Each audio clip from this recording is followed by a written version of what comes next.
Hello, my name is Dual, and welcome to my preliminary Shriekming guide. This guide is intended to be as accurate as possible prior to the release of the Castle Nathria raid. However, as the raid is not yet live, some of the information in this guide may be slightly inaccurate. Despite this, I believe this guide will provide you with an effective strategy for dealing with Shriekming. Shriekming is the first of 10 bosses of the Castle Nathria raid. It is a two-phase encounter, and each phase has different abilities. In the first phase, the boss is attackable and can be controlled by the tanks, whilst in the second phase, the boss roams the room with a severe damage reduction buff, essentially making it unattackable. Phase 1 is your opportunity to damage the boss, whilst in Phase 2 you are just trying to survive by performing the mechanics correctly in order to return to Phase 1.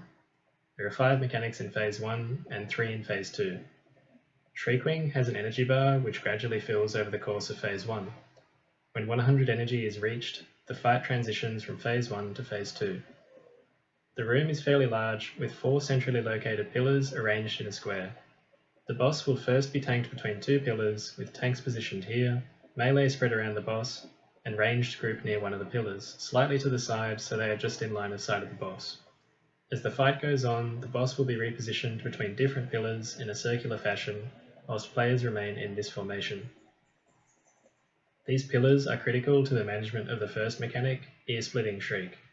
Shriekming will periodically cast Ear-Splitting Shriek, targeting all players in the raid. When the cast is finished, all players will drop a pool of blood on the ground, called Sanguine Ichor. This pool does ticking damage to anybody standing in it.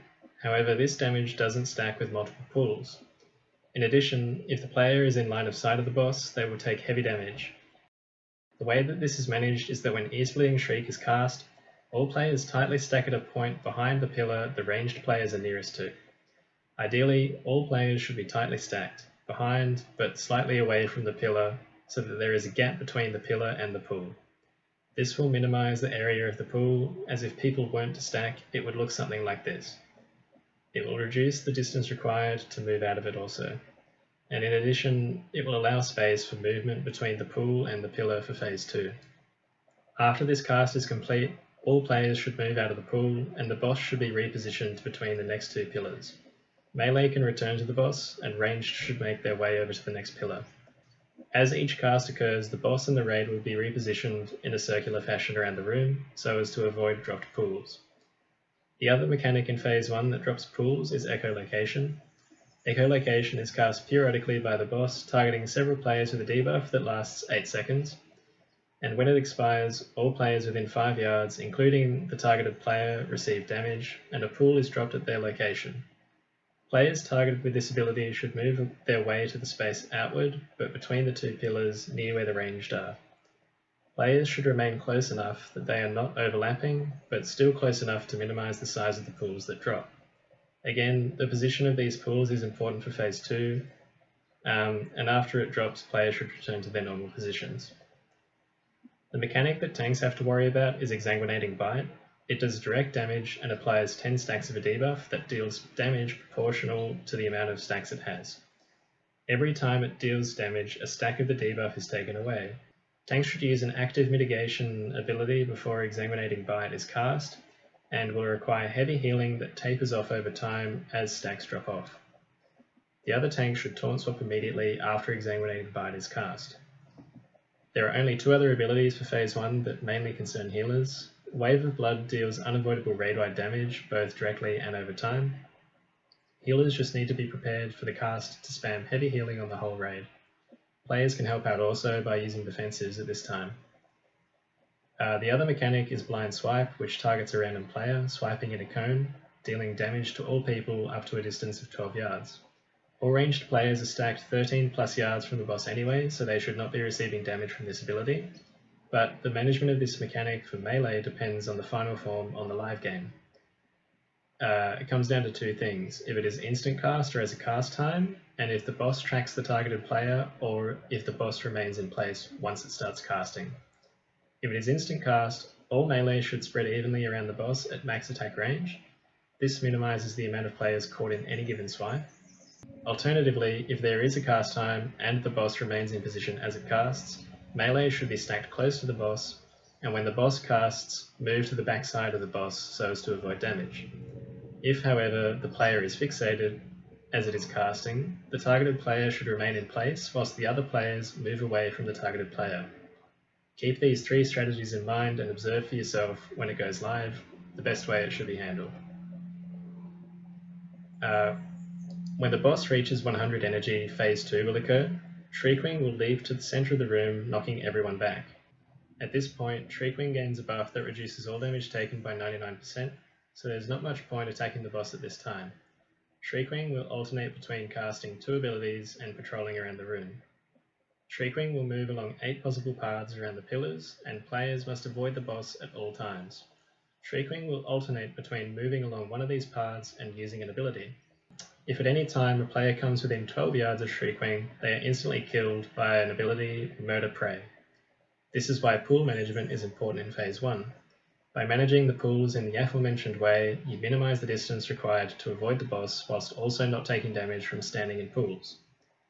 From the centre position, the boss may move in 4 directions, and from the outer position it may move in 3. You essentially want to pick a pillar that avoids any of these paths and rotate around it as the boss moves around the room. Stand in between the 2 possible paths it might take that affect your position and go to the opposite side of the pillar of the boss. Players can either take responsibility for their own movement in avoiding the boss, or there may be a marked player that everyone tries to follow. The latter is better for management of the Phase 2 ability Ear-Splitting Shriek. This mechanic is identical to Phase 1 and should be dealt with accordingly. If you spread in Phase 2, there will be more pools created, whereas if you stack in Phase 2, you can better overlap the pools and minimise the area affected. The final mechanic is called Echoing Sonar and will probably be the most annoying for players. When Shriekwing casts Echoing Sonar, orbs will spawn in an arc and move away from the boss, bouncing off any walls or pillars they interact with and eventually despawning. Players who are unable to avoid these orbs will be CC'd for 2 seconds, and after 6 seconds a gargoyle will descend, dealing AoE damage to all players in the area and leaving a pool on the ground. Ideally, all players should not get hit by these orbs, but let's run through some examples of the players that do get hit. All players that are hit risk the boss moving within range of them whilst they are CC'd and unable to move, getting instantly killed. If they don't get killed, they should immediately leave the area that they were hit so as to avoid AoE damage and the new pool. Players who don't get hit should also watch out for players that do, as they should not enter the area of a player that does get hit, or they will also take AoE damage. Probably the worst scenario is if they get hit near a pillar, as it will leave a pool behind, making it harder for players to run around pillars, making it more likely the boss will chase them down and insta-kill them. Eventually the boss will return to Phase 1 and the boss should be positioned in the next position in the circular arrangement.